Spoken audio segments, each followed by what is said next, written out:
നമസ്കാരം എല്ലാ പ്രേക്ഷകർക്കും നേരം വൈകുന്നേരത്തിലേക്ക് സ്വാഗതം.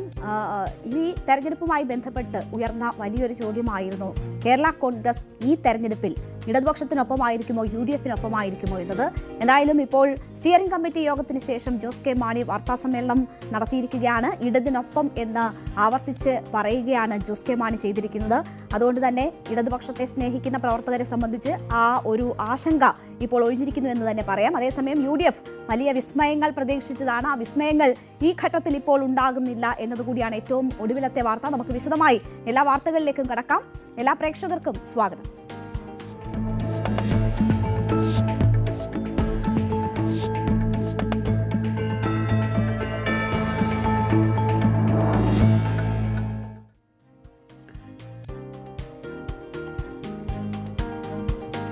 ശബരിമല സ്വർണ്ണക്കൊള്ളയുമായി ബന്ധപ്പെട്ട് ഇതുവരെ LDF സർക്കാരിന്റെ കാലത്തെ ദേവസ്വം ബോർഡുകളാണ് ആരോപണ വിധേയമായതെങ്കിൽ ഇപ്പോൾ നിർണായക ട്വിസ്റ്റാണ് ശബരിമല സ്വർണ്ണക്കൊള്ള കേസുമായി ബന്ധപ്പെട്ടുണ്ടാകുന്നത്. വാജിവാഹന കൈമാറ്റവുമായി ബന്ധപ്പെട്ട് UDF കാലത്തെ ദേവസ്വം ബോർഡിന് കുരുക്ക് മുറുകുന്നതാണ് സാഹചര്യം. വാജിവാഹനം ഉൾപ്പെടെയുള്ളവ ദേവസ്വം ബോർഡ് സ്വത്തെന്ന് വ്യക്തമാക്കുന്ന രേഖകൾ ഇന്ന് പുറത്തു വന്നു. ഇതോടുകൂടി ആ കാലത്തെ ദേവസ്വം ബോർഡ് അംഗങ്ങളിലേക്കുൾപ്പെടെ അന്വേഷണം നീളാനുള്ള സാധ്യത നിലനിൽക്കുന്നു. തന്ത്രിക്ക് കുരുക്ക് മുറുകുകയുമാണ്. ശബരിമല സ്വർണ്ണക്കൊള്ള കേസിൽ അറസ്റ്റിലായ തന്ത്രി കണ്ഠരര് രാജീവർക്കും UDF ഭരണസമിതിക്കും കുരുക്കാകുന്നതാണ് ദേവസ്വം ബോർഡിന്റെ ഉത്തരവ്. വാജിവാഹനം ഉൾപ്പെടെ തന്ത്രിക്ക് അവകാശപ്പെട്ടതല്ലെന്നും ദേവസ്വം ബോർഡ് സ്വത്തെന്നും വ്യക്തമാക്കുന്നതാണ് ദേവസ്വം ബോർഡിന്റെ ഉത്തരവ്. നിർണായക ഉത്തരവിന്റെ പകർപ്പാണ് ന്യൂസ് 8-ന് ലഭിച്ചിരിക്കുന്നത്. 2012 ബോർഡ് കമ്മീഷണർ ഈ ഉത്തരവ് ഇറക്കിയിരിക്കുന്നത്. പുതിയ സാധനങ്ങൾ സ്ഥാപിക്കുമ്പോൾ പഴയ വസ്തുക്കൾ പൊതു സ്വത്തായി സൂക്ഷിക്കണമെന്നാണ് ബോർഡിന്റെ തീരുമാനം.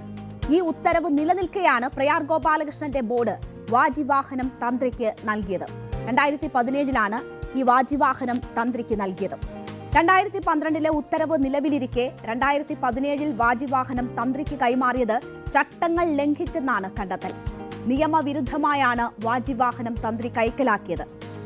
കോൺഗ്രസ് നേതാവ് പ്രയാർ ഗോപാലകൃഷ്ണൻ പ്രസിഡന്റായിരിക്കെയാണ് വാജിവാഹനം കൈമാറിയത്. എന്താണ് ആ ദേവസ്വം ബോർഡിൽ അംഗമായിരുന്ന അജയ് തറയിലിന് ഇതിനെക്കുറിച്ച് പറയാനുള്ളത് എന്നതാണ് നമ്മൾ ഇനി കേൾക്കാൻ പോകുന്നത്. വാജിവാഹനം കൈമാറിയതിനെ ന്യായീകരിക്കുകയാണ് അജയ് തറയിൽ. ഉത്തരവാദിത്തം ബോർഡ് പ്രസിഡന്റായിരുന്ന പ്രയാർ ഗോപാലകൃഷ്ണനിൽ ചാരിയുമാണ് അജയ് തറയിൽ ഈ വിഷയത്തിൽ സംസാരിച്ചതെന്ന് നമുക്ക് കാണാം. സ്വർണ്ണക്കൊള്ളയെക്കുറിച്ച് വിപുലമായ ചർച്ച നടക്കുമ്പോൾ എന്തിനാണ് ഈ ചർച്ചയുടെ ഇതിലേക്ക് ചർച്ച നടത്തുന്നത്? ഇതിന്റെ പ്രസക്തി എന്ത് എന്ന് അജയ് തറയിൽ ചോദിക്കുന്നു. വാജിവാഹനം തിരിച്ചു തരാൻ തയ്യാറാണെന്ന് തന്ത്രി പറഞ്ഞിട്ടുള്ള കാര്യം ചൂണ്ടിക്കാട്ടുന്നു.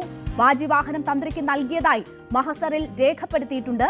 ബിംബങ്ങളുടെ അവകാശി തന്ത്രിയാണ്. അത് തന്ത്രിക്ക് നൽകണമെന്നായിരുന്നു ആചാരം. ആചാരത്തിന് മാറ്റം വരുത്തിയത് തങ്ങൾ അറിഞ്ഞിട്ടില്ല. അത് തന്ത്രിക്ക് അവകാശപ്പെട്ടതാണെന്ന് സൂചിപ്പിച്ചത് പ്രസിഡന്റാണ് എന്നാണ് അജയ് തറയിൽ പറഞ്ഞത്. ഞാനിപ്പോഴും പറയുന്നത് അത് തന്ത്രിക്ക് കൊടുക്കണമായിരുന്നു എന്നാണ് കസ്റ്റം.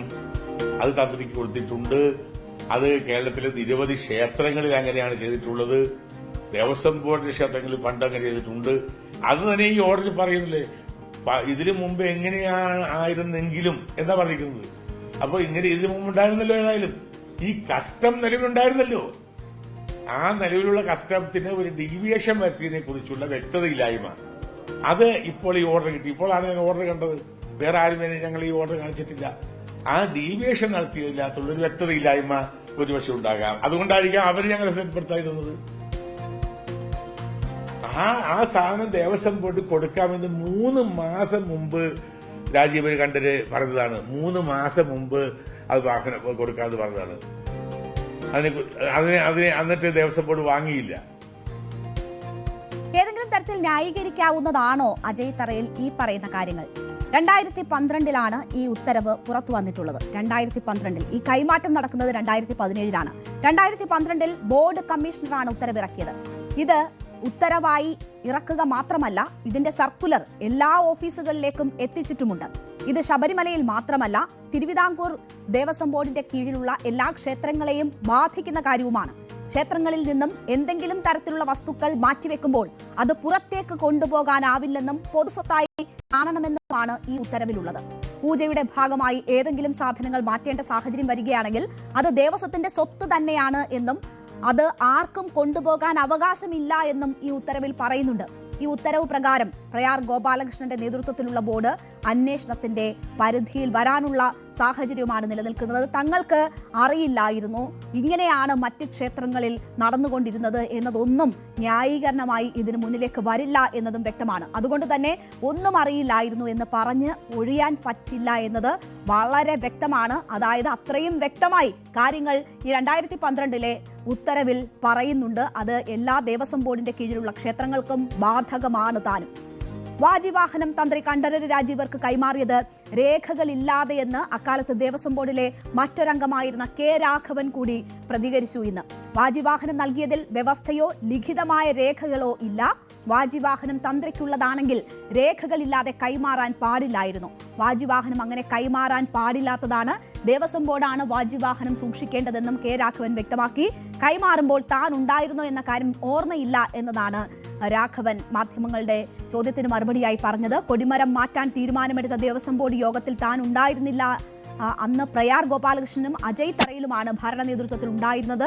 താൻ വന്ന ശേഷം ഇത്തരം കാര്യങ്ങളൊന്നും ബോർഡിൽ നടന്നിട്ടില്ല എന്നുമാണ് രാഘവൻ പറഞ്ഞൊഴിയുന്നത് ഈ വിഷയവുമായി ബന്ധപ്പെട്ട്. അപ്പോൾ പക്ഷേ അതൊക്കെ അന്വേഷണ സംഘം പരിശോധിക്കേണ്ടതാണ്. ഇപ്പോൾ അജയ് തറയിൽ ഒപ്പം തന്നെ പ്രയാർ ഗോപാലകൃഷ്ണൻ ഇവർ രണ്ടുപേരും ആരോപണ മുനയിലേക്ക് വരുന്നു എന്നതാണ് നമ്മൾ കാണുന്നത്. UDF ഭരണസമിതിയിലേക്ക് ആരോപണ മുന നീളുമ്പോൾ എന്താണ് നേതാക്കൾക്ക് പറയാനുള്ളത് എന്നത് കൂടി നമുക്ക് കേൾക്കാം. ശബരിമല സ്വർണ്ണക്കൊള്ളയിൽ വാജിവാഹനം അടക്കമുള്ള വിഷയങ്ങളിൽ അന്വേഷണം നടക്കട്ടെ എന്നും ദേവസ്വം ബോർഡ് തുടങ്ങിയത് മുതലുള്ള കാര്യങ്ങൾ അന്വേഷിക്കട്ടെ എന്നുമാണ് VD സതീശൻ ഇതുമായി ബന്ധപ്പെട്ട് പറഞ്ഞത്. സോണിയാഗാന്ധിയുടെ പേര് CPIM വെറുതെ വലിച്ചിഴയ്ക്കുന്നു. കേസിൽ CPM അനുഭാവികൾ അടക്കം ജയിലിലാണെന്നത് ഓർക്കണം. പ്രതികളെ സംരക്ഷിക്കാനാണ് സർക്കാർ ശ്രമിക്കുന്നത്. സ്വർണ്ണക്കൊള്ളയിൽ പങ്കുള്ള ആളുകൾ ഇനിയും പുറത്തുണ്ട്. അവരെയും സർക്കാർ സംരക്ഷിക്കുകയാണെന്നും ആരോപിക്കുകയാണ് VD സതീശൻ ചെയ്തത്. ഒരു 50 കൊല്ലം മുമ്പിലേക്ക് കൂടി പുറയിലേക്ക് കൂടി പോട്ടെ എന്ന് അന്വേഷിക്കട്ടെ എന്ന്. ഏത് കാര്യം അന്വേഷിച്ചാലും ഇപ്പൊ സ്വർണ്ണക്കൊള്ള നടത്തിയത് മറയ്ക്കാൻ പറ്റുമോ? ഇപ്പൊ സ്വർണ്ണക്കൊള്ള നടത്തിയത് മറയ്ക്കാൻ പറ്റുമോ? പറ്റുമെങ്കിൽ പറ. അതും മറയ്ക്കാൻ വേണ്ടിട്ട് എന്തൊക്കെയാ പറയണത്? സോണിയാഗാന്ധിയുടെ പേര് വരെ വലിച്ചയച്ച് സ്വർണ്ണക്കൊള്ള മറയ്ക്കാൻ വേണ്ടിട്ട് എന്ത് ചെയ്താലും CPM നേതാക്കന്മാര് 2-3 പേര് ബാക്കി ജീവനക്കാരടക്കം CPM അനുഭാവികളടക്കം ജയിലിൽ കിടക്കുവാണ്. അയ്യപ്പന്റെ സ്വർണം കവർന്നതിന് അവരെ സംരക്ഷിക്കാൻ വേണ്ടിയിട്ട് ശ്രമിക്കുകയാണ്. ഇപ്പോഴും ഇനിയും പുറത്തു നിൽക്കുന്നുണ്ട്. അവരെ സംരക്ഷിക്കാൻ മുഖ്യമന്ത്രിയുടെ ഓഫീസും CPM ശ്രമിക്കുകയാണ്. അയ്യപ്പന്റെ സ്വർണം കവർന്നെടുത്ത ആളുകൾ ഇപ്പോഴും ജയിലിൽ കിടക്കുക. അവരിപ്പോഴും പാർട്ടിക്കാരാണ്. അവർക്കെതിരായി ഒരു നടപടി പോലും. കേസുമായി ബന്ധപ്പെട്ട് ജയിലിൽ ഉള്ളവരെ ചൂണ്ടിക്കാട്ടിക്കൊണ്ടാണ് പ്രതിപക്ഷ നേതാവ് സംസാരിച്ചത്. ശബരിമലയിൽ നടന്നിട്ടുള്ള ക്രമക്കേടുകൾ ഏത് കാലഘട്ടത്തിലേതാണെങ്കിലും അതിന്റെ പിന്നിലുള്ള എല്ലാവരെയും പുറത്തു കൊണ്ടുവരണമെന്നാണ് രമേശ് ചെന്നിത്തല ആവശ്യപ്പെട്ടത്. UDF ഭരണകാലത്ത് ഇത്തരം കാര്യങ്ങൾ ഒന്നും ഉണ്ടായിട്ടില്ല എന്നതുകൂടി രമേശ് ചെന്നിത്തല പറയുന്നു. വാജിവാഹനം പരസ്യമായാണ് തന്ത്രിക്ക് കൈമാറിയത്. അന്വേഷണം വഴിതിരിച്ചുവിടാനുള്ള നീക്കമാണ് നടക്കുന്നതെന്നാണ് ചെന്നിത്തല ആരോപിക്കുന്നത്. ഒരു കാര്യം വളരെ വ്യക്തമാണ്. ശബരിമലയിൽ നടന്നിട്ടുള്ള ക്രമക്കേടുകൾ ആരുടെ കാലത്താണെങ്കിലും അത് അന്വേഷിക്കണം. അത് അന്വേഷിച്ചിട്ട് സ്വർണ്ണക്കൊള്ള നടത്തിയ ആളുകളെ മുഴുവൻ നിയമത്തിന് മുമ്പിൽ കൊണ്ടുവരണം. അതിനകത്ത് ഞങ്ങൾക്ക് രാഷ്ട്രീയ ഭേദമില്ല. ആ കാര്യം വളരെ വ്യക്തമാണ്. UDF ഭരണകാലത്ത് ഇത്തരം സംഭവങ്ങളൊന്നും ഉണ്ടായിട്ടില്ല. അന്ന് എല്ലാവർക്കും അറിയാവുന്നതാണ്. വാജിവാഹനം അവരെല്ലാവരുടെയും പരസ്യമായിട്ടാണ് തന്ത്രിക്ക് കൊടുക്കുന്നത് നമ്മളെല്ലാം കണ്ടത്. അത് രഹസ്യമായി നടന്ന മോഷണമൊന്നുമല്ല. അപ്പൊ അതിനെ സംബന്ധിച്ച് വ്യത്യസ്ത അഭിപ്രായങ്ങളൊക്കെ പറയുന്നുണ്ട്. അതൊക്കെ പരിശോധിക്കട്ടെ. പക്ഷെ സ്വർണം കെട്ട ആളുകളെ സംരക്ഷിച്ചിട്ട് ഇത്തരം UDFന്റെ കാലത്താണെന്നുള്ള പ്രചരണം നടത്തുന്നത് യഥാർത്ഥ കള്ളന്മാരെ രക്ഷിക്കാനുള്ള നീക്കമാണ്. യഥാർത്ഥ കള്ളന്മാരെ രക്ഷിക്കാനുള്ള നീക്കം നടക്കുന്നു എന്നത് ചൂണ്ടിക്കാട്ടിയാണ് VD സതീശനും രമേശ് ചെന്നിത്തലയും ഈ വിഷയത്തിൽ ഇന്ന് പ്രതികരിച്ചിട്ടുള്ളത്. അതേസമയം തന്നെ ഇന്നൊരു നിർണായക നീക്കം കൂടി കേസുമായി ബന്ധപ്പെട്ട് നടക്കുകയുണ്ടായി. ശബരിമല സ്വർണ്ണക്കൊള്ള അന്വേഷണത്തിൽ നിർണായകമായ പരിശോധനാ ഫലം ഇന്ന് കോടതിയിലെത്തിയ ദിവസമാണ്. ദ്വാരപാലക ശില്പം, കട്ടിളപ്പാളി തുടങ്ങിയ 15 സാമ്പിളുകളുടെ ശാസ്ത്രീയ പരിശോധനാ റിപ്പോർട്ടാണ് കോടതിയിൽ ഇന്ന് എത്തിയിട്ടുള്ളത്. BSSCയിൽ നടത്തിയ പരിശോധനാ റിപ്പോർട്ടുകളാണ് ഇന്ന് കോടതിയിൽ സമർപ്പിച്ചത്. സ്വർണം പൂശിയ ചെമ്പ് പാളികളുടെയും പരിശോധനാ ഫലം കൈമാറിയിട്ടുണ്ട്. ഇന്ന് സീൽ ചെയ്ത കവറിലാണ് ഈ റിപ്പോർട്ട് കോടതിയിൽ കൈമാറിയിരിക്കുന്നത്. ശബരിമലയിൽ നിന്നും എത്രത്തോളം സ്വർണം നഷ്ടമായി എന്നത് അറിയുന്നതിന് ഈ പരിശോധനാ ഫലം നിർണായകമാണ്. ഈ പാളികൾ മാറ്റിയതാണോ അതോ പുതിയ പാളികളിലാണോ ഇപ്പോൾ സ്വർണം പൂശിയിരിക്കുന്നത്? എങ്ങനെയാണ് ഈ തട്ടിപ്പ് നടന്നത്? പൂർണ്ണമായും സാധനങ്ങൾ അവിടെ നിന്ന് പോയിട്ടുണ്ടോ? അങ്ങനെയൊക്കെ ഉള്ള സംശയങ്ങൾക്ക് പരിഹാരം അല്ലെങ്കിൽ അതിലൊരു വ്യക്തത വരുത്തുന്നതിൽ ഈ പരിശോധനാ ഫലം വളരെ നിർണായകമാണ്. പഴയ പാളികൾ ഇപ്പോഴും സുരക്ഷിതമാണോ അല്ലയോ എന്നറിയുന്നതിൽ ഈ പരിശോധനാ ഫലം നിർണായകമാണ്. ഈ ചോദ്യങ്ങൾക്കൊക്കെയുള്ള ഉത്തരമാണ് ആ സീലിട്ട കവറിലുള്ളത്. അത് പരിശോധനാ ഫലം പുറത്തു വരുമ്പോൾ മാത്രമായിരിക്കും അതിന്റെ ഉള്ളടക്കം എന്ത് എന്നത് നമുക്ക് വ്യക്തമാവുക. എന്തായാലും തദ്ദേശ തെരഞ്ഞെടുപ്പിൽ ഉൾപ്പെടെ പ്രതിഫലിച്ച വിഷയമാണ് ഈ സ്വർണ്ണക്കൊള്ള എന്നത് നമുക്കറിയാം. ഇത്രയും ദിവസം ആരോപണ മുന ഇടത് നേതാക്കളിലും ഭരണസമിതിയിലും ഒതുങ്ങി നിൽക്കുകയായിരുന്നു. തന്ത്രിയുടെ അറസ്റ്റോടെ നിർണായകമായിട്ടുള്ളൊരു ട്വിസ്റ്റായിരുന്നു ഈ കേസുമായി ബന്ധപ്പെട്ടുണ്ടായത്. അവിടെയാണ് ഇപ്പോൾ UDF കാലത്തെ ബോർഡും ആരോപണ മുനയിലാകുന്നത്. അത് വാജിവാഹനം തന്ത്രിക്ക് കൈമാറിയതുമായി ബന്ധപ്പെട്ടാണ്. സ്വാഭാവികമായും ചോദ്യം ചെയ്യലും മറ്റ് നടപടികളിലേക്കും കടക്കാനുള്ള സാധ്യതകളുണ്ട്. നിയമസഭാ തെരഞ്ഞെടുപ്പ് അടുത്തിരിക്കെ സ്വർണ്ണക്കൊള്ളയുടെ റഡാറിൽ ആരൊക്കെ വരുന്നു എന്നതിന് രാഷ്ട്രീയ പ്രാധാന്യമേറെയാണ്. അതുകൊണ്ട് തന്നെ ഈ അന്വേഷണത്തിൽ ഇനി നിർണായക നീക്കങ്ങളാണ് നടക്കാൻ പോകുന്നത്.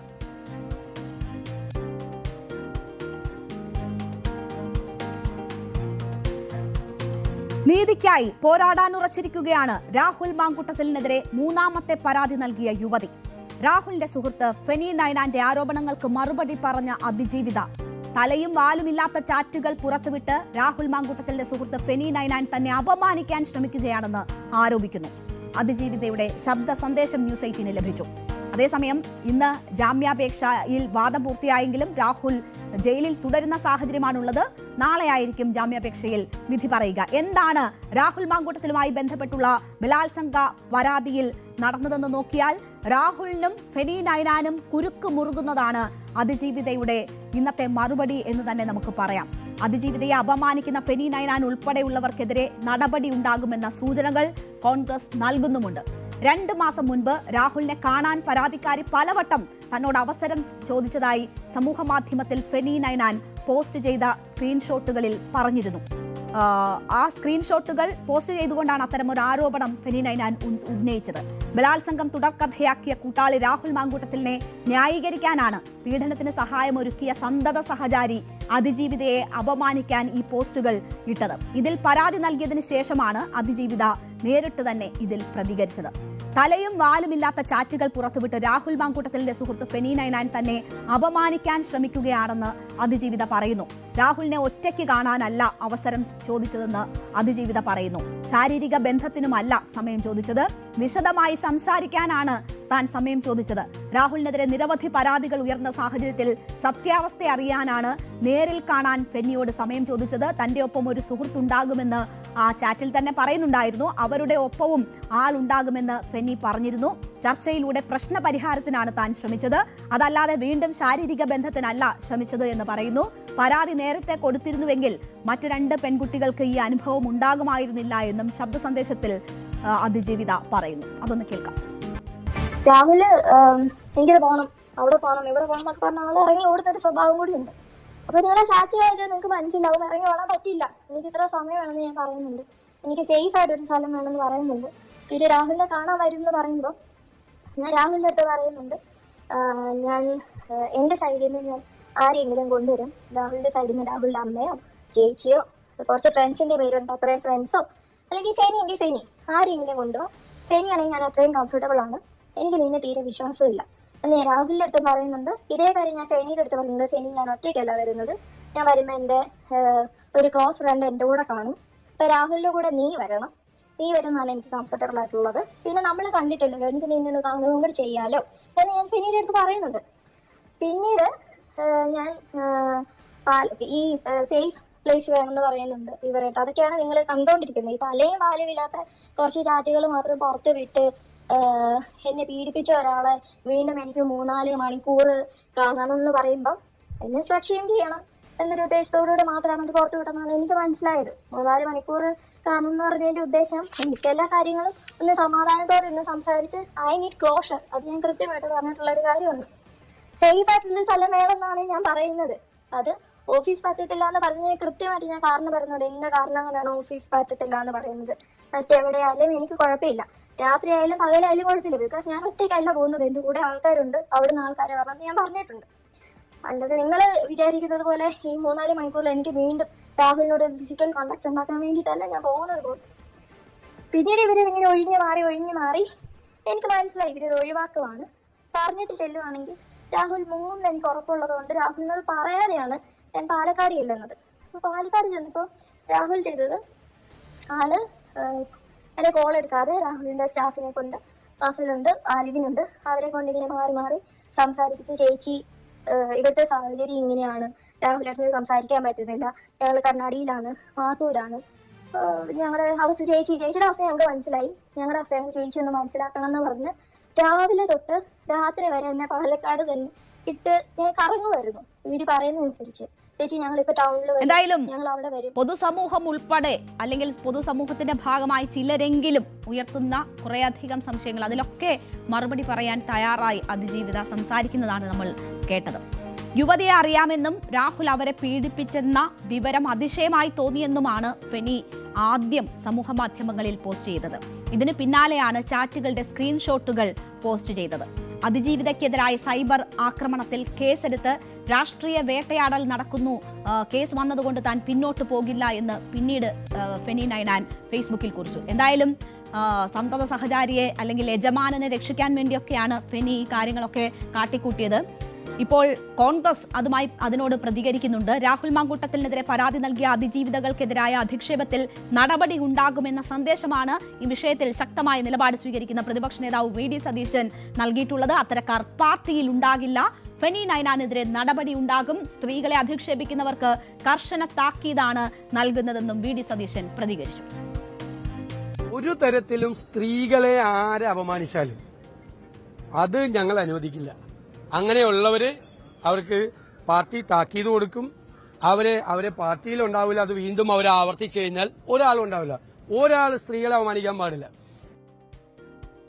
രാഹുൽ മാങ്കൂട്ടത്തിനെതിരായ കേസിൽ അതിജീവിതയുടെ ചാറ്റുകൾ പുറത്തുവിട്ടത് സ്ത്രീ വിരുദ്ധ സമീപനമെന്ന് LDF കൺവീനർ ടി പി രാമകൃഷ്ണനും പ്രതികരിച്ചു. രാഹുൽ മാങ്കൂട്ടത്തിലും പിന്തുണയ്ക്കുന്നവരും അതാണ് ചെയ്തുകൊണ്ടിരിക്കുന്നത്. രാഹുൽ മാങ്കൂട്ടത്തിൽ MLA സ്ഥാനം രാജിവെക്കണമെന്ന് VM സുധീരൻ ആവശ്യപ്പെട്ടിട്ടുണ്ട്. എന്തുകൊണ്ട് KPCC അധ്യക്ഷൻ ഇക്കാര്യം ആവശ്യപ്പെടുന്നില്ലെന്നും ടി പി രാമകൃഷ്ണൻ ചോദിച്ചു. അവര് സ്ത്രീ വിരുദ്ധ മനോഭാവം അവർ തുടർച്ചയായിട്ട് സ്വീകരിച്ചുകൊണ്ടിരിക്കുകയാണ്. അതിന് സഹായകരമായ നിലപാട് രാഹുൽ മാങ്കൂട്ടം എന്നൊരു വ്യക്തിക്ക് ഇതുപോലെ അഡ്വാൻസ് ചെയ്തു പോകാൻ കഴിയുന്നത് എന്തുകൊണ്ടാണ്?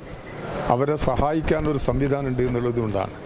ഇപ്പോൾ കോൺഗ്രസിൻ്റെ എല്ലാവിധ പരിരക്ഷ രാഹുൽ മാങ്കൂട്ടത്തിന് എല്ലായ്പ്പോഴും ലഭിച്ചു വരുന്നുണ്ട്. അതുകൊണ്ടാണ് ഒളിവിൽ താമസിക്കാൻ കഴിഞ്ഞത്. കോൺഗ്രസിനെതിരെ തന്നെ ആരോപണം ഉയർത്തുകയാണ് LDF കൺവീനർ. കോൺഗ്രസ് ഇപ്പോഴും സഹായം ചെയ്തു വരുന്നത് തുടരുന്നു എന്നൊരു ആരോപണമാണ് ഉന്നയിച്ചിരിക്കുന്നത്. അതേസമയം ഇന്ന് രാഹുലുമായി ബന്ധപ്പെട്ടുള്ള ജാമ്യാപേക്ഷ കോടതിയിൽ വന്നു. രാഹുൽ ഇന്നും ജയിലിൽ തുടരുന്ന ഒരു സാഹചര്യമാണ് ഉണ്ടാവുക. രാഹുൽ മാങ്കൂട്ടത്തിന്റെ ജാമ്യാപേക്ഷയിൽ തിരുവല്ല ഫസ്റ്റ് ക്ലാസ് മജിസ്ട്രേറ്റ് കോടതിയിൽ വാദം പൂർത്തിയായെങ്കിലും വിധി നാളെ പറയാനായി മാറ്റിയിരിക്കുകയാണ്. പ്രതിയും പരാതിക്കാരിയും തമ്മിലുള്ള ചാറ്റ് വിവരങ്ങൾ പ്രതിഭാഗം കോടതിയിൽ ഹാജരാക്കി. എല്ലാം പരസ്പര സമ്മതത്തോടെ എന്നാണ് പ്രതിഭാഗം ഇന്ന് കോടതിയിൽ വാദിച്ചത്. രാഹുലിന് ജാമ്യം നൽകുന്നതിനെ പ്രോസിക്യൂഷൻ എതിർത്തു. രാഹുൽ നിരന്തരമായി കുറ്റം ചെയ്യുന്ന ആളാണെന്നും നിരന്തര പരാതികൾ ഇയാൾക്കെതിരെ ഉയർന്നു വന്നതായും പ്രോസിക്യൂഷൻ ചൂണ്ടിക്കാട്ടി. ഇരയുടെ രഹസ്യമൊഴി രേഖപ്പെടുത്താൻ നടപടികൾ പുരോഗമിക്കുന്നതായും പ്രോസിക്യൂഷൻ കോടതിയിൽ പറഞ്ഞു. കേസിന്റെ ഗൌരവ സ്വഭാവം പരിഗണിച്ച് അടച്ചിട്ട മുറിയിലാണ് ഇന്ന് കോടതി വാദം കേട്ടത്. എന്തായാലും ജാമ്യാപേക്ഷയിൽ കോടതി നാളെ വിധി പറയാനായി മാറ്റിയിരിക്കുകയാണ്. ഇന്ന് കോടതിയിൽ കഴിഞ്ഞ 2 പരാതികളിലും ജാമ്യാപേക്ഷയ്ക്ക് എങ്ങനെയാണോ വാദിച്ചത് അതുപോലെ സമാനമായ വാദങ്ങളാണ് പ്രതിഭാഗത്തിന്റെ നടത്തിയത്. എല്ലാം പരസ്പര സമ്മതത്തോടെയാണെന്ന് ചെയ്തതെന്നും ജാമ്യം കിട്ടിയാൽ പ്രതി മുങ്ങില്ലെന്നും ഉത്തരവാദിത്തമുള്ള ജനപ്രതിനിധി എന്നുമായിരുന്നു പ്രതിഭാഗം കോടതിയിൽ വാദിച്ചത്. എന്തൊരു തമാശയാണ്! എങ്ങനെയാണ് പരസ്പര സമ്മതം ഉണ്ടാക്കിയെടുത്തത്? ഓരോ സ്ത്രീകളുടെയും പുറകെ നടന്ന് വിവാഹ വാഗ്ദാനം നൽകി. ഇത് പരസ്പര സമ്മതത്തിന്റെ നിർവചനത്തിൽ വരുമോ? ഫ്രോഡ്ലന്റ് കൺസെന്റ് ആണ് യഥാർത്ഥത്തിൽ ഉണ്ടായിരിക്കുന്നത് എന്നത് വ്യക്തമാണ്. വിവാഹം കഴിക്കാൻ ഉദ്ദേശമില്ലാതെ അങ്ങനെ വാഗ്ദാനം നൽകുകയാണ്. അത് എത്ര പേർക്കാണ്? ഇതിനോടകം എത്ര പേരുടെ പരാതികൾ രംഗത്ത് വന്നു? ഇത് രാഹുലിനെ അനുകൂലിക്കുന്ന സ്ത്രീകൾ ഉൾപ്പെടെയുള്ളവരെ ബോധ്യപ്പെടുത്താനാകാത്തതാണ് നമ്മുടെ യഥാർത്ഥത്തിലുള്ള പരാജയം. പൊതുപ്രവർത്തകൻ എത്ര പേരെ പരസ്പര സമ്മതം എന്ന് പറഞ്ഞ് ബലാത്സംഗം ചെയ്യാം? അങ്ങനെ ജാമ്യാപേക്ഷയിൽ സമ്മതിക്കുന്ന കാര്യങ്ങളിൽ വരെ രാഹുൽ എന്ന സൈക്കോയോട് ചോദിക്കാൻ നിരവധി ചോദ്യങ്ങൾ ബാക്കിയാണ്. അനുകൂലിക്കുന്നവരെങ്കിലും ഈ ചോദ്യങ്ങൾ രാഹുലിനെ സൗകര്യത്തിന് കിട്ടുമ്പോൾ ചോദിക്കുമോ ആവും.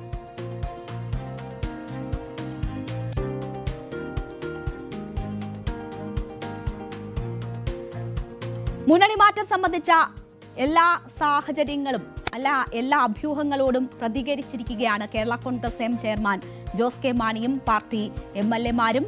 മുന്നണി മാറ്റം തുറക്കാത്ത പുസ്തകം എന്നാണ് ജോസ് കെ മാണി പറഞ്ഞത്. അങ്ങനെ ഒരു സാധ്യതയും ഇല്ല എന്ന് ജോസ് കെ മാണി വ്യക്തമാക്കുന്നു. ആരെങ്കിലും തുറന്നാൽ അവർ വായിച്ചടച്ചോളും എന്നാണ് ജോസ് കെ മാണി പറഞ്ഞത്. പാർട്ടി സ്റ്റിയറിംഗ് കമ്മിറ്റി യോഗത്തിന് മുന്നോടിയായും അതിനുശേഷവും ഈ വിഷയവുമായി ബന്ധപ്പെട്ട് ജോസ് കെ മാണി ഇന്ന് പ്രതികരിച്ചു. അതോടുകൂടി ഇതൊരു അടഞ്ഞ അധ്യായമായി മാറുകയാണ്. വിസ്മയം പ്രതീക്ഷിച്ച UDF-ന് നിരാശയും LDF-ന് വലിയ ആശ്വാസവുമാണ് ജോസിന്റെ ഇന്നത്തെ വാക്കുകൾ നൽകുക. അപ്പോൾ എന്താണ് സ്റ്റിയറിംഗ് കമ്മിറ്റി യോഗത്തിൽ ഇന്ന് നടന്നത്? ഏറെ നാളത്തെ അഭ്യൂഹങ്ങൾ എങ്ങനെയാണ് അവസാനിക്കുന്നത് എന്നതാണ് നമ്മൾ നോക്കുന്നത്. ഒരിക്കലും തുറക്കാത്ത അധ്യായമല്ലേ അത് എന്നായിരുന്നു ജോസ് കെ മാണി ഇന്ന് സ്റ്റിയറിംഗ് കമ്മിറ്റി യോഗത്തിന് വരുമ്പോൾ മുന്നണി മാറ്റ ചോദ്യങ്ങളോട് മാധ്യമപ്രവർത്തകർ അഭിപ്രായം ചോദിച്ചപ്പോൾ പറഞ്ഞത്. ഒരിക്കലും തുറക്കാത്ത പുസ്തകമല്ലേ എന്ന് ജോസ് കെ മാണി ചോദിക്കുന്നു. എന്തിനാണ് അത് ചർച്ച ചെയ്യേണ്ടതെന്ന് ചോദിക്കുന്നു. ഇനി ആരെങ്കിലും അത് തുറന്നിട്ടുണ്ടെങ്കിൽ വായിച്ചിട്ട് അത് അടച്ചോളും എന്നുമാണ് ജോസ് കെ മാണി പറഞ്ഞത്. മുന്നണി മാറ്റവുമായി ബന്ധപ്പെട്ട ചോദ്യങ്ങൾ മാധ്യമങ്ങൾ ആവർത്തിച്ചുന്നയിക്കുമ്പോഴാണ് ഈ വിധത്തിലുള്ള മറുപടി ജോസ് കെ മാണിയുടെ ഭാഗത്ത് നിന്ന് വരുന്നത്. ബാക്കി കാര്യങ്ങളെല്ലാം സ്റ്റിയറിംഗ് കമ്മിറ്റി യോഗത്തിന് ശേഷം പറയാമെന്ന് പറഞ്ഞാണ് രാവിലെ ജോസ് കെ മാണി പറഞ്ഞു നിർത്തിയത്. അത് ഒരിക്കലും തുറക്കാത്ത ഒരു അധ്യായമല്ലേ, ഒരിക്കലും തുറക്കാത്ത ഒരു പുസ്തകമല്ലേ.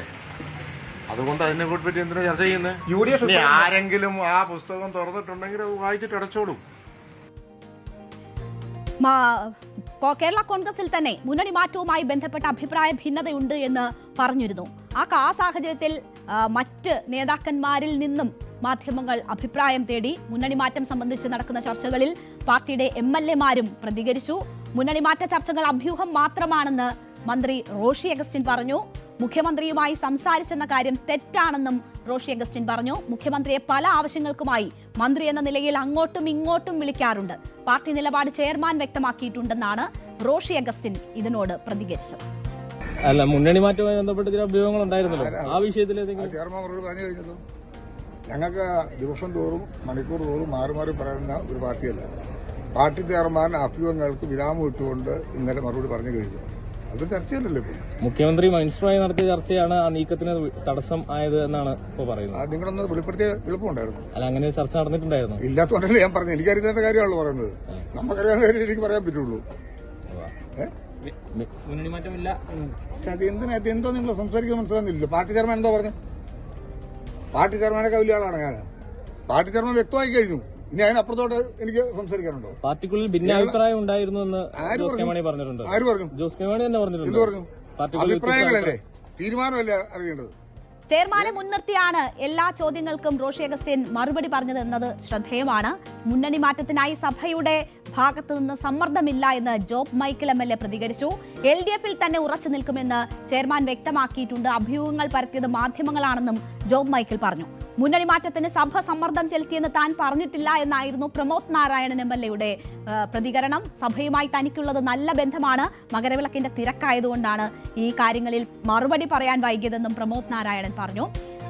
അതിനുശേഷം പാർട്ടിയെ തകർക്കാൻ ചില കേന്ദ്രങ്ങൾ നടത്തുന്ന പ്രചാരണമാണ് മുന്നണി മാറ്റം സംബന്ധിച്ച അഭ്യൂഹങ്ങൾക്ക് പിന്നിലെന്ന് എൻ ജയരാജ് MLA-യുടെ പ്രതികരണവും കൂടി വന്നു. അടിസ്ഥാനമില്ലാത്ത കാര്യങ്ങളാണ് പ്രചരിച്ചതെന്ന് അദ്ദേഹം വിശദീകരിച്ചു. എന്തായാലും ചെയർമാൻ ജോസ് കെ മാണിക്ക് പിന്നിൽ ഒറ്റക്കെട്ടെന്ന് പുറമേക്ക് സന്ദേശം നൽകുന്ന പ്രതികരണങ്ങളാണ് നേതാക്കൾ നൽകിയത്.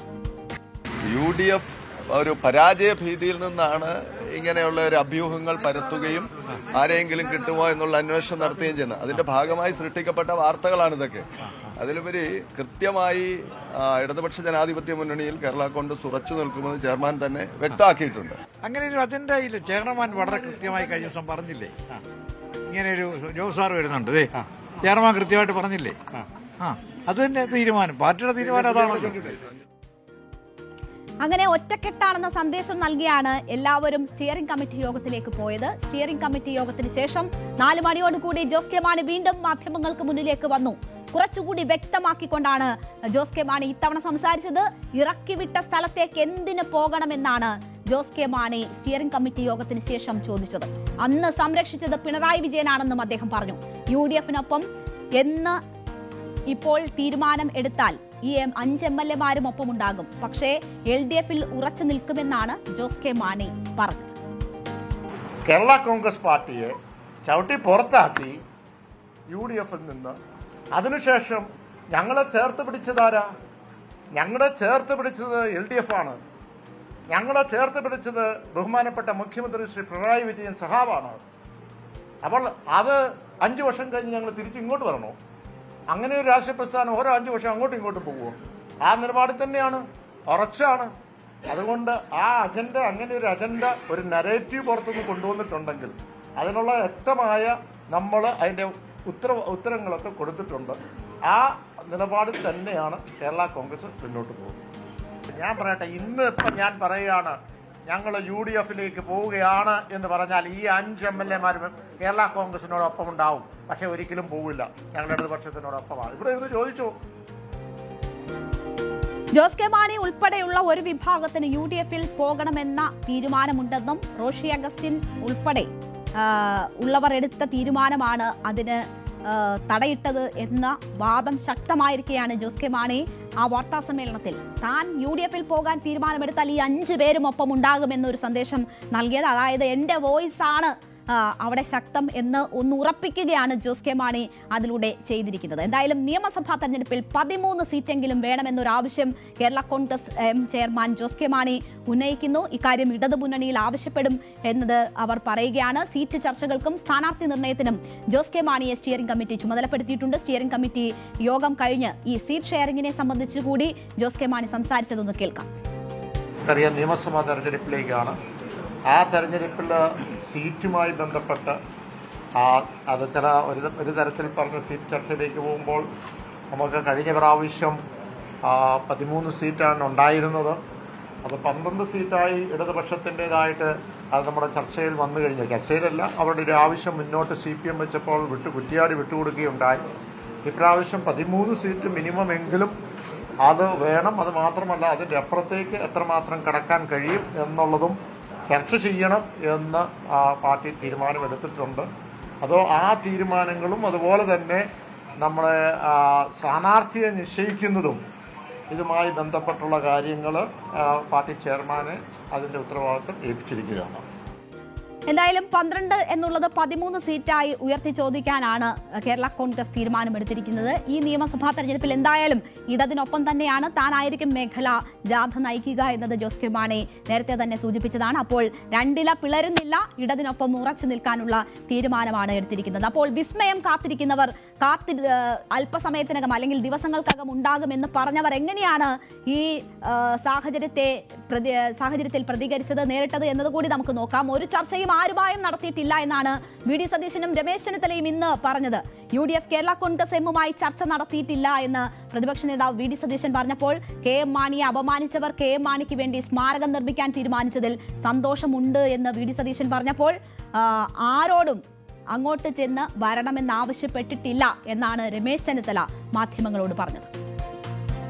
അല്ല, ഞങ്ങള് ഒരിക്കലും അവരുമായിട്ട് ചർച്ച നടത്തിയെന്നോ അല്ലെങ്കിൽ അവര് UDF-ന്റെ മുന്നണിയിലേക്ക് വരാൻ പോകുന്നെന്ന് പറഞ്ഞു. ഇന്നും അന്നും ഞങ്ങൾ പറഞ്ഞ ഒരേ വാചകമാണ്, അവര് ഇടതുമുന്നണിയിൽ നിൽക്കുന്ന ഒരു കക്ഷിയാണ്.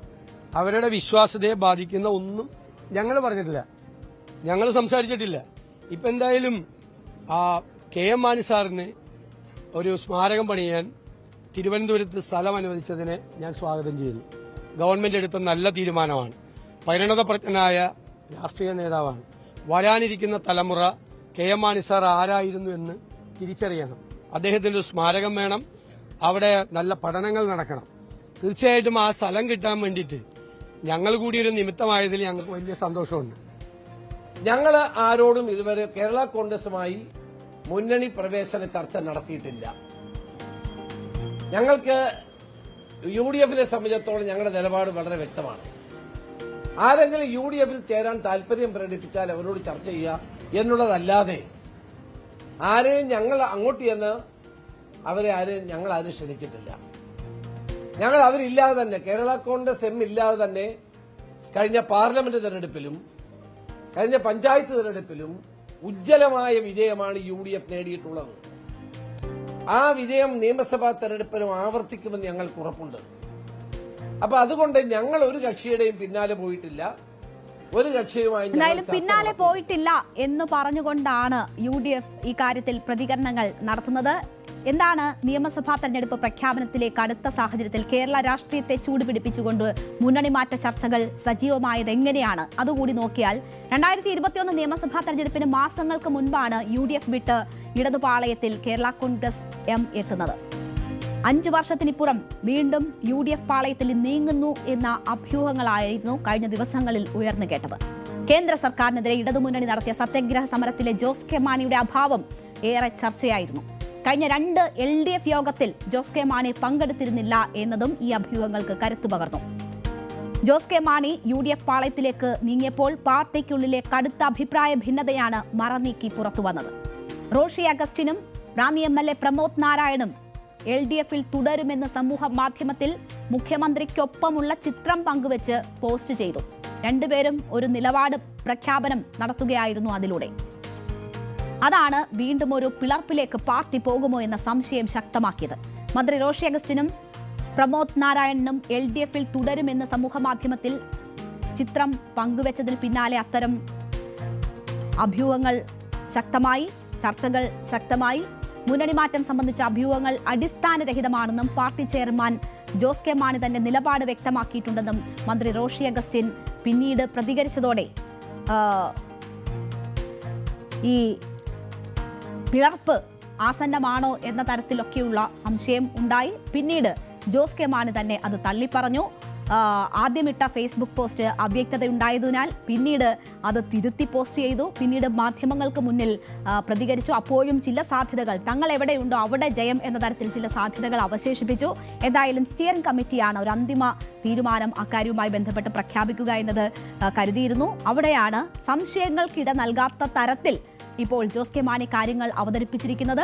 താൻ UDF-ൽ പോകാൻ തീരുമാനിച്ചാൽ അവിടെ ഈ 5 MLA-മാരും ഉണ്ടാകും എന്ന കാര്യം കൂടി പറഞ്ഞിരിക്കുന്നത്. എന്തായാലും ഇവിടെ ഫലം കണ്ടത് CPM തന്ത്രമാണ് എന്ന കാര്യത്തിൽ സംശയമില്ല. കേരള കോൺഗ്രസിന്റെ മുന്നണി മാറ്റ സൂചനകൾ ഉയർന്നതോടുകൂടി തന്നെ അതിവേഗം ഇടപെടുകയായിരുന്നു CPM-ഉം സർക്കാരും. അതിന് തടയിടുകയായിരുന്നു. തലസ്ഥാനത്ത് KM മാണിക്ക് സ്മാരകത്തിനായി 25 സെന്റ് ഭൂമി അനുവദിക്കാനുള്ള മന്ത്രിസഭായോഗ തീരുമാനം അതിന്റെ ഭാഗമായിരുന്നു.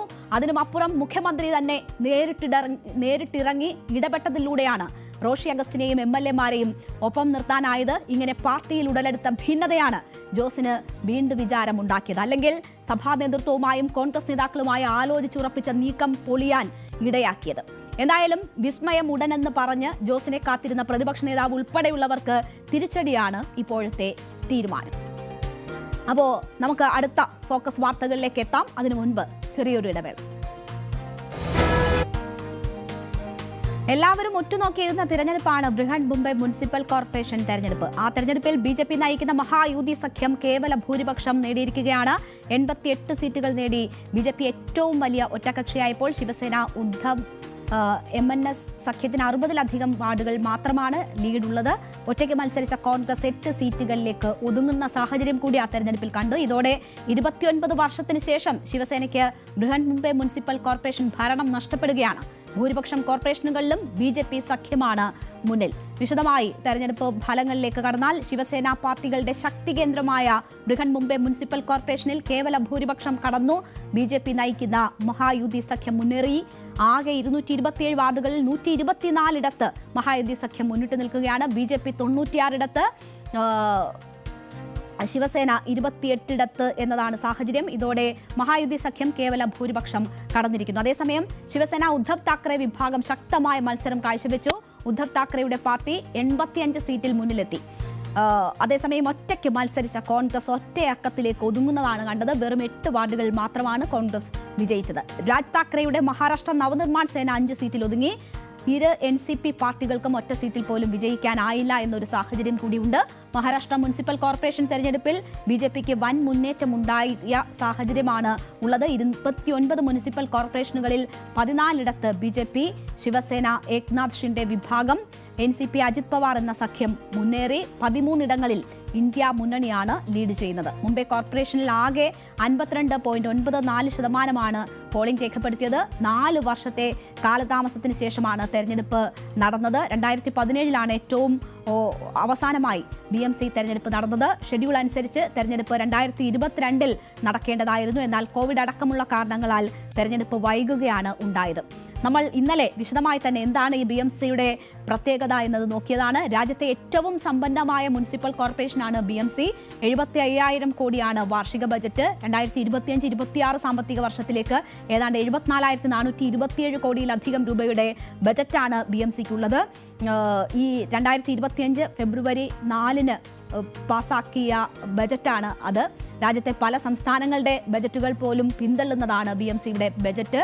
ഒപ്പം തന്നെ മറ്റ് ഡൽഹി ആയാലും ബംഗളൂരു ആയാലും ഒക്കെ വളരെ പിറകിലാണ് BMCയുടെ ബജറ്റുമായി കമ്പയർ ചെയ്ത് നോക്കുമ്പോൾ എന്ന ഒരു സാഹചര്യമുണ്ട്. അതൊക്കെ കൊണ്ട് തന്നെ വലിയ പ്രാധാന്യം BMCയുടെ ഇലക്ഷൻ ഉണ്ടായിരുന്നു. 2017 227 വാർഡുകളിലേക്ക് നടന്ന തെരഞ്ഞെടുപ്പിൽ ശിവസേന 84 സീറ്റുകളിലും BJP 82 സീറ്റുകളിലും ആയിരുന്നു നേടിയിരുന്നത്. കോൺഗ്രസ് 31 സീറ്റുകളിൽ ഉണ്ടായിരുന്നു. ആ കോൺഗ്രസ് ആണ് വെറും 6ലേക്ക് ചുരുങ്ങിപ്പോയിരിക്കുന്നത്. NCP 9 സീറ്റുകളിലും മഹാരാഷ്ട്ര നവനിർമ്മാൺ സേന 7 സീറ്റുകളിലുമാണ് വിജയിച്ചിരുന്നത്. തെരഞ്ഞെടുപ്പ് കമ്മീഷൻ പൗരന്മാരെ കബളിപ്പിക്കുന്നു എന്ന ആരോപണവുമായി ലോക്സഭാ പ്രതിപക്ഷ നേതാവ് രാഹുൽ ഗാന്ധി രംഗത്ത് വന്നതാണ് ഇന്ന് കണ്ടത്. മഹാരാഷ്ട്രയിലെ ബൃഹൻ മുംബൈ മുനിസിപ്പൽ കോർപ്പറേഷൻ തെരഞ്ഞെടുപ്പുകൾ ഉൾപ്പെടെയുള്ള തദ്ദേശ സ്വയംഭരണ തെരഞ്ഞെടുപ്പുകളിൽ വോട്ടർമാരുടെ വിരലുകളിൽ മഷി പുരട്ടാൻ മാർക്കർ പേനകൾ ഉപയോഗിച്ചു എന്ന വിവാദത്തിലാണ് അദ്ദേഹം ഇന്ന് പ്രതികരിച്ചത്. ഇന്നലെ തന്നെ വലിയ രീതിയിൽ പോളിംഗ് ദിവസം അത് വലിയ രീതിയിലുള്ള പ്രശ്നങ്ങൾ സൃഷ്ടിച്ചിരുന്നു. വലിയ വാഗ്വാദങ്ങൾക്കൊക്കെ ഇടയാക്കിയിരുന്നു. അതിലാണ് രാഹുൽ ഗാന്ധിയുടെ പ്രതികരണം ഇന്ന് വരുന്നത്. തെരഞ്ഞെടുപ്പ് കമ്മീഷൻ ഇത്തരത്തിൽ പൗരന്മാരെ കബളിപ്പിക്കുന്നതിലൂടെ ജനാധിപത്യത്തിലുള്ള വിശ്വാസം തകരുന്നു എന്ന കാര്യമാണ് രാഹുൽ ഗാന്ധി ചൂണ്ടിക്കാട്ടിയത്. വോട്ട് ചോരി ഒരു ദേശവിരുദ്ധ പ്രക്രിയയാണ് എന്നുകൂടി രാഹുൽ ഗാന്ധി ചൂണ്ടിക്കാട്ടി. 1/4 നൂറ്റാണ്ടായി മുംബൈയുടെ ഭരണം കൈയാളിയ ഉദ്ധവ് താക്കറെ പക്ഷത്തിന് തെരഞ്ഞെടുപ്പ് പരാജയം വൻ തിരിച്ചടിയാണ് ഉണ്ടാക്കിയിരിക്കുന്നത്. അപ്പോഴും അവർക്ക് കൂടുതൽ സീറ്റുകൾ നേടാൻ കഴിഞ്ഞിട്ടുണ്ട് ആ സഖ്യവുമായി ബന്ധപ്പെട്ട് നോക്കുമ്പോൾ എന്ന കാര്യം ഒരു വസ്തുതയാണ്. ഈ തെരഞ്ഞെടുപ്പിൽ ഉയർന്നു വന്ന വലിയ രീതിയിലുള്ള പ്രചരണ വിഷയങ്ങൾ ഒന്ന് മറാത്തിവാദമാണ്, മറ്റൊന്ന് സ്ത്രീ വോട്ട് ലക്ഷ്യമിട്ടുകൊണ്ടുള്ള കനത്ത പ്രചരണമാണ് അവിടെ നടന്നത്. സ്ത്രീകൾക്ക് ഉന്നമിട്ടുകൊണ്ട് മറ്റ് സംസ്ഥാന തെരഞ്ഞെടുപ്പുകളിലൊക്കെ പ്രഖ്യാപിക്കുന്നത് പോലെയുള്ള പദ്ധതികൾ പ്രഖ്യാപിക്കപ്പെട്ടിരുന്നു.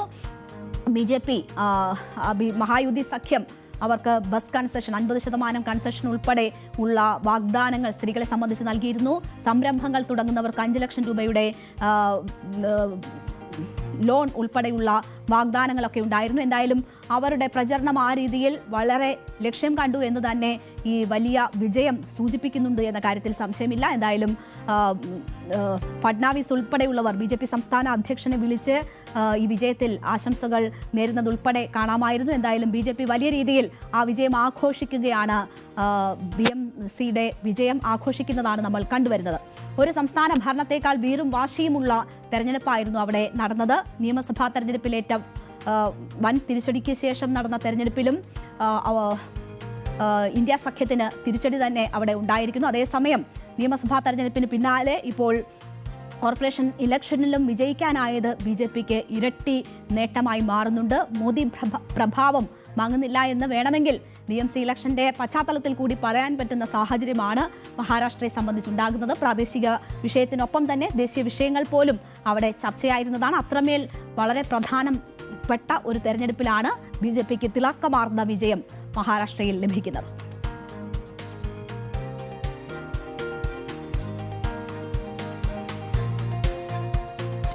ഇറാനിലെ സർക്കാർ വിരുദ്ധ പ്രക്ഷോഭത്തിൽ നിലപാട് മയപ്പെടുത്തിയിരിക്കുകയാണ് അമേരിക്ക. തൽക്കാലം ഇറാനിലേക്ക് ആക്രമണം വേണ്ട എന്ന നിലപാടിലേക്ക് ഡൊണാൾഡ് ട്രംപ് എത്തിയിരിക്കുകയാണ്.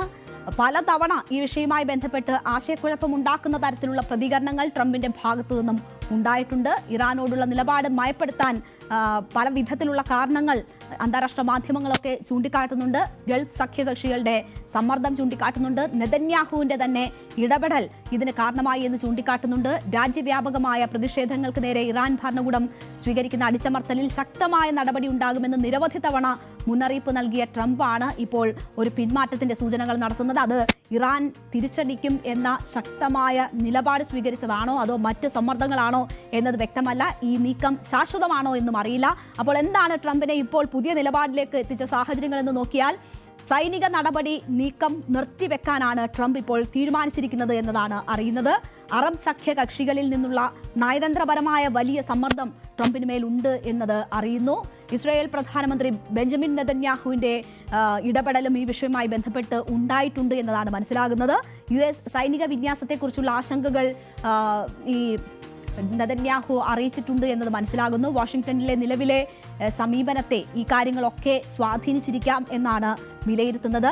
പടിഞ്ഞാറൻ ഏഷ്യയിലെ US പങ്കാളികളിൽ പലരും ഇറാനെതിരെ സൈനിക നടപടി ആരംഭിക്കുന്നതിൽ നിന്ന് വിട്ടുനിൽക്കാൻ ട്രംപ് ഭരണകൂടത്തോട് അഭ്യർത്ഥിച്ചിട്ടുണ്ട് എന്ന് അന്താരാഷ്ട്ര മാധ്യമങ്ങൾ റിപ്പോർട്ട് ചെയ്തു. കൂടാതെ പല രാജ്യങ്ങളിലായി വ്യാപിച്ചു കിടക്കുന്ന US എയർബേസുകൾ തങ്ങൾക്ക് വളരെ എളുപ്പത്തിൽ എത്തിപ്പെടാൻ പറ്റുന്ന ടാർഗറ്റുകളാണെന്ന് ഇറാൻ ഭീഷണി മുഴക്കിയിരുന്നു. ഇതും ഒരു കാരണമായിട്ടുണ്ട് എന്നതാണ് മനസ്സിലാകുന്നത്. ഇതിനൊക്കെ പിന്നാലെയാണ് ട്രംപ് ഒരു നിലപാട് മാറ്റം അല്ലെങ്കിൽ നിലപാട് മയപ്പെടുത്തൽ ഈ വിഷയവുമായി ബന്ധപ്പെട്ട് വരുത്തിയിരിക്കുന്നത്. 800 പ്രതിഷേധക്കാരുടെ വധശിക്ഷ ഇറാൻ മരവിപ്പിച്ചതായിട്ടുള്ള റിപ്പോർട്ടുകളും വരുന്നു.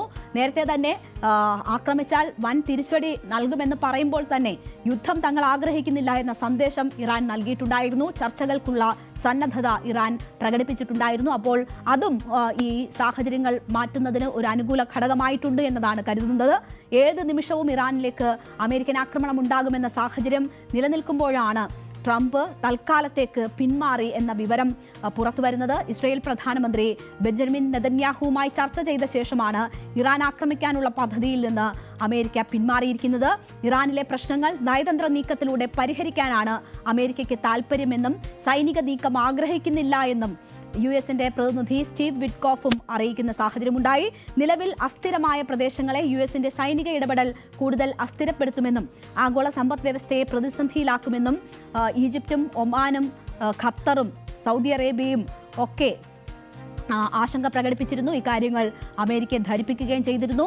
ഈ സാഹചര്യത്തിൽ കൂടിയാണ് ഈ പിന്മാറ്റം എന്നതാണ് മനസ്സിലാക്കുന്നത്. സൈനിക നടപടി ഒഴിവാക്കാൻ US-നോട് അഭ്യർത്ഥിക്കുക മാത്രമല്ല, പ്രകടനക്കാരെ അടിച്ചമർത്തുന്നത് അവസാനിപ്പിക്കാൻ ഇറാൻ നേതാക്കളോടും അറബ് നേതാക്കൾ അഭ്യർത്ഥിച്ചു എന്ന വിവരങ്ങളാണ് പുറത്തുവരുന്നത്. ആ സമ്മർദ്ദമാണ് രണ്ട് പക്ഷത്തെയും, അതായത് ട്രംപിനെയും ഒപ്പം തന്നെ ഇറാനെയും പിന്നോട്ട് വലിപ്പിച്ചിരിക്കുന്നത്. അത് ഒരു സമാധാന അന്തരീക്ഷത്തിലേക്ക് കാര്യങ്ങൾ നീങ്ങാൻ അല്ലെങ്കിൽ ആ ഉത്തരം ഒരു പ്രതീക്ഷയെങ്കിലും നൽകാൻ ഇട നൽകിയിരിക്കുന്നത് എന്നതാണ് ഇപ്പോൾ നമുക്ക് ലഭ്യമാകുന്ന വിവരങ്ങളിൽ നിന്ന് മനസ്സിലാകുന്നത്. അപ്പോഴും പ്രവചനാതീതമാണ് ട്രംപിന്റെ കാര്യങ്ങൾ. ട്രംപിന്റെ മനസ്സിലെന്ത് എന്ന ചോദ്യം ബാക്കിയാവുകയാണ്. ട്രംപിന് മാത്രമേ അറിയുകയുള്ളൂ എന്താണ് ട്രംപിന്റെ മനസ്സിലെന്ന്.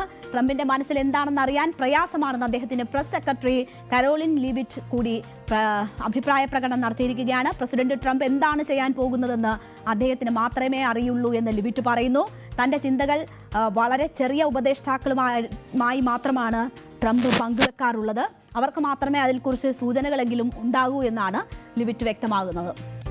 അപ്പോൾ ഇറാനിലെ സാഹചര്യങ്ങൾ എന്തായാലും ട്രംപ് സൂക്ഷ്മമായി നിരീക്ഷിച്ചുകൊണ്ടിരിക്കുകയാണ് എന്നും ലിവിറ്റ് പറയുന്നു. ഇറാനെതിരായ US ആക്രമണങ്ങൾക്ക് തിടുക്കം കൂട്ടരുതെന്ന് ട്രംപിനോട് ഇസ്രായേൽ പ്രധാനമന്ത്രി ബെഞ്ചമിൻ നെതന്യാഹു അഭ്യർത്ഥിച്ചിരുന്നു എന്ന റിപ്പോർട്ടുകളുണ്ട്. ഈ സമ്മർദ്ദങ്ങളാണ് ഇപ്പോൾ ട്രംപിനെ പിന്നോട്ട് വലിച്ചിരിക്കുന്നത് എന്നാണ് മനസ്സിലാകുന്നത്. US-ന്റെ തീരുമാനങ്ങളെ പിന്തുണയ്ക്കുന്നുണ്ടെങ്കിലും ഇറാനെതിരായ ആക്രമണത്തിനായി സമ്മർദ്ദം ചെലുത്തില്ല എന്നതാണ് ബെഞ്ചമിൻ നെതന്യാഹുവുമായി ബന്ധപ്പെട്ട വൃത്തങ്ങൾ ഈ വിഷയത്തിൽ മാധ്യമങ്ങളെ അറിയിച്ചിരുന്ന കാര്യങ്ങൾ. ഇസ്രായേലും US-ഉം ദിവസേനയുള്ള കൂടിയാലോചനകൾ നടത്തിവരുന്നുണ്ട്. US state secretary Marco Rubio 6 ദിവസത്തിനുള്ളിൽ 3 തവണ നെതന്യാഹുവുമായി ഇക്കാര്യങ്ങളെക്കുറിച്ച് സംസാരിച്ചിരുന്നു.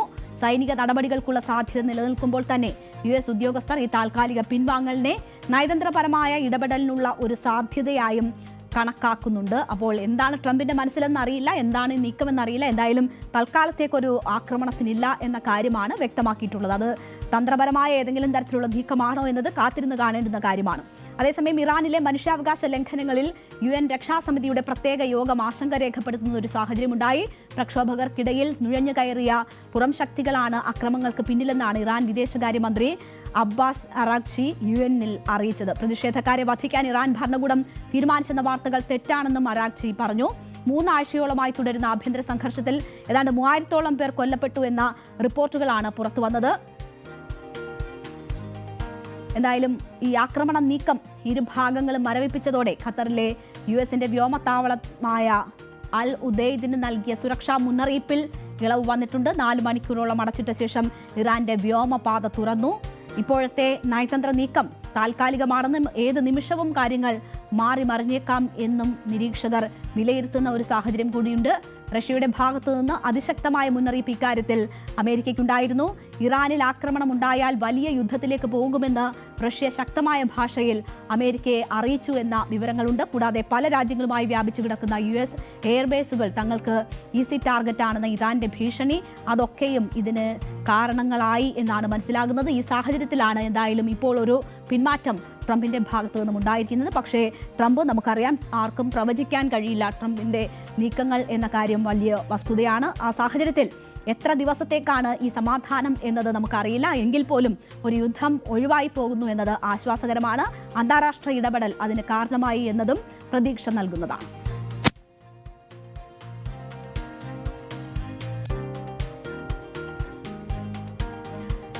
നമുക്ക് ഇനി സായന സവാരിയിലേക്കാണ്. നമ്മുടെ സായന സവാരി അറിയാലോ, കലോത്സവമായതുകൊണ്ട് തൃശ്ശൂരേക്കാണ്. കലോത്സവ വേദിയിൽ വിശേഷങ്ങളും പങ്കിടാൻ നവമി ദിനേശ് ഉണ്ട്. തൃശ്ശൂരിൽ നടക്കുന്ന സ്കൂൾ കലോത്സവത്തിൽ ഇഞ്ചോടിഞ്ച് പോരാട്ടമാണ് ഇപ്പോഴും നടക്കുന്നത്. കണ്ണൂരും കോഴിക്കോടും ഒപ്പത്തിനൊപ്പം ഇഞ്ചോടിഞ്ച് പോരാട്ടം എന്ന് പറയാം. 614 പോയിന്റുമായി കണ്ണൂർ ജില്ല മുന്നിൽ, 600 പോയിന്റുമായി കോഴിക്കോട് 2ാം സ്ഥാനത്ത്, 598 പോയിന്റുമായി തൃശൂർ 3ാം സ്ഥാനത്ത് എന്നതാണ് സാഹചര്യം. കലോത്സവ വേദിയിൽ നിന്ന് നവമി ചേരുന്നു. നവമിക്കൊപ്പം വട്ടപ്പാട്ട് സംഘം ഉണ്ട് എന്നാണ് ഞാൻ മനസ്സിലാക്കുന്നത്. നവമി, വളരെ ഉഷാറായി കലോത്സവം മുന്നോട്ട് പോയിക്കൊണ്ടിരിക്കുകയാണ്. പോരാട്ടം ഇഞ്ചോടിഞ്ചാണ്. എന്താണ് അവിടെ നിന്നുമുള്ള വിശേഷങ്ങൾ? ഈ വട്ടപ്പാട്ട് സംഘം എവിടെ നിന്നുള്ളവരാണ്? നമുക്ക് വേണ്ടി അവർ ഒന്ന് പെർഫോം ചെയ്യുമോ?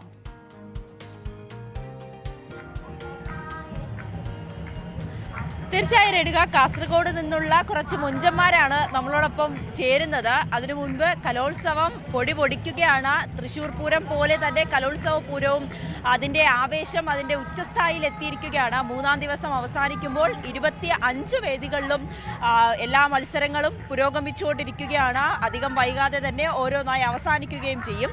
ഇഞ്ചോടിഞ്ച് പോരാട്ടം തന്നെയാണ്. കണ്ണൂർ ഒരു തവണ മുന്നിൽ വരികയാണെങ്കിൽ തൊട്ടു പിന്നാലെ കാസർഗോഡ് വരും. അങ്ങനെ മാറി മാറി ആരായിരിക്കും ഈ സ്വർണ്ണക്കപ്പുമായി സ്വന്തം നാട്ടിലേക്ക് പോവുക എന്നറിയാൻ ഇനി 2 ദിവസം മാത്രമാണ് ബാക്കിയുള്ളത്.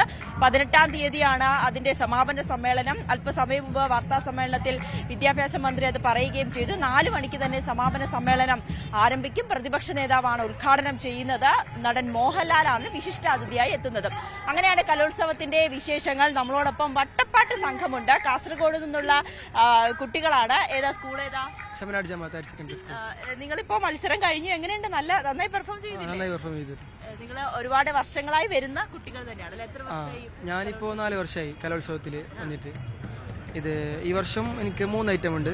മാപ്പിളപ്പാട്ടുണ്ട്, വട്ടപ്പാട്ട്, ദഫ്മുട്ട്. 3ലും എ ഗ്രേഡ് ലഭിച്ചിട്ടുണ്ട്. ബാക്കിയുള്ളവരൊക്കെ ഇത് മാത്രമേ, വട്ടപ്പാട്ട് മാത്രമേ ഉള്ളൂ. എന്താ മോഞ്ചന്റെ പേരെന്താ? ജാമിൽ. എങ്ങനെയുണ്ടായിരുന്നു? നന്നായിട്ട് പെർഫോം ചെയ്യാൻ പറ്റിയോ? നല്ല ചിരിച്ച് നിന്നാ മതി അല്ലേ? വലിയ എഫേർട്ട് ഒന്നും വേണ്ടാന്ന് തോന്നുന്നു. അതല്ലേ, ചിരിയൊരു എഫേർട്ട് ആണല്ലോ അല്ലേ? ടെൻഷൻ ഉണ്ടെങ്കിലും ചിരിച്ചു നിക്കണം അല്ലേ? നിങ്ങളുടെ ഒരു ചെറിയൊരു പെർഫോമൻസ് കണ്ടാലോ? ഓക്കെ.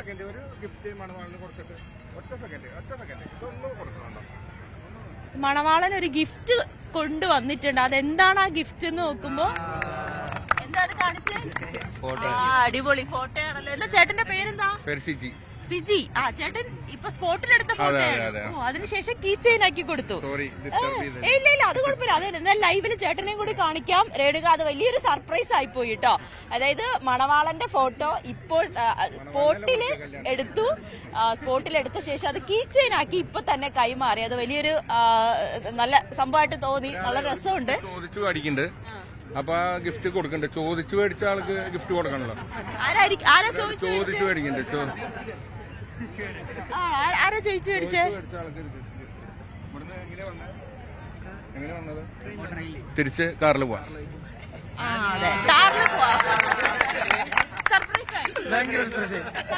പിന്നെ നോക്കട്ടെ, ഒന്നുകൂടി കാണിക്ക്.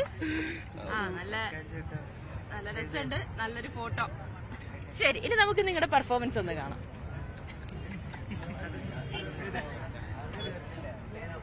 കീ വെച്ചോ കേട്ടോ.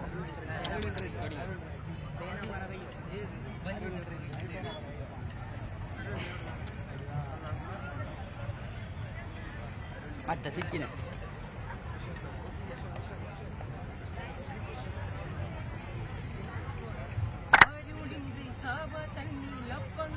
തിര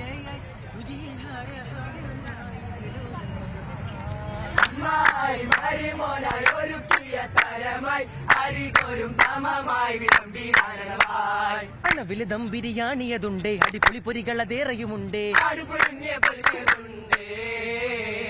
മുണ്ടേറ്റം പാലട നെയ്പട വിഭാവമൊത്തിരിയായി, ആയിടും പാനീയങ്ങളതേറ, അവിലേക്ക് വെച്ചുള്ള അൽസിക്കും ചൊറ, ഏറ്റിയിലേറ്റം വെറ്റില കിട്ടും മഹാരസമായി, തേന പാന തളിര് വെറ്റില തോന, പോല മേല കാന ഫീന തമ്പുലു പുലുമ്പി, കോലാമ്പിക്കല മേരി വരിത്തേ, വക്കിലെ താളമടിത്ത് രസിത്തേ, വാട്ട ഹാട്ട നിരട്ടോവ.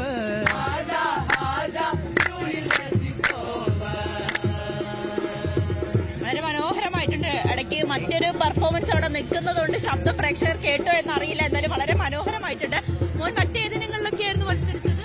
മാപ്പിളപ്പാട്ടിലുണ്ടായിരുന്നു, പിന്നെ ദഫ്മുട്ടിലുണ്ടായിരുന്നു. രണ്ടിലും എ ഗ്രേഡ് കിട്ടി. അപ്പൊ നമുക്ക് ഒരു മാപ്പിളപ്പാട്ട് കൂടി ഒന്ന് കേട്ടാലോ?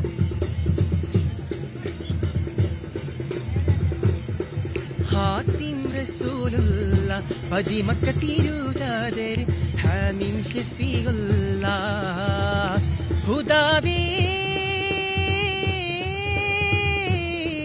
കാത്തിടുകിത് മീമെ അത് ഇങ്ങളാലെ നീ കോനെ ഉഹുദടലിതിനാൽ തോനെ മദതിടുവതിനാൽ മാനിതനൂരേ ചെന്നാരേ വാങ്കയൻ ചാരേ ഖാത്തിം റസൂലുള്ള പതിമക്ക തിരുജാദർ ഹാമിം ഷഫീഉള്ള.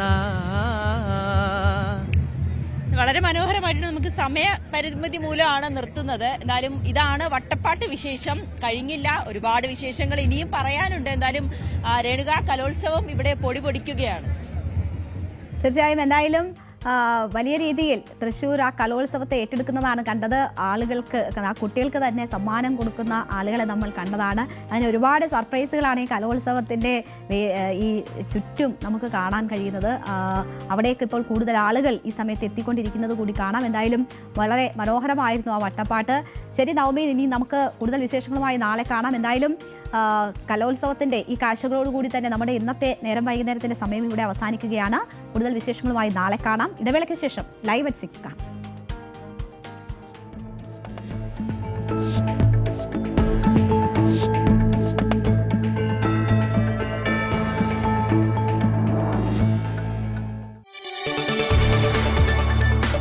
കൂടുതൽ വാർത്തകൾക്ക് News 18 Keralam YouTube channel subscribe ചെയ്യുക.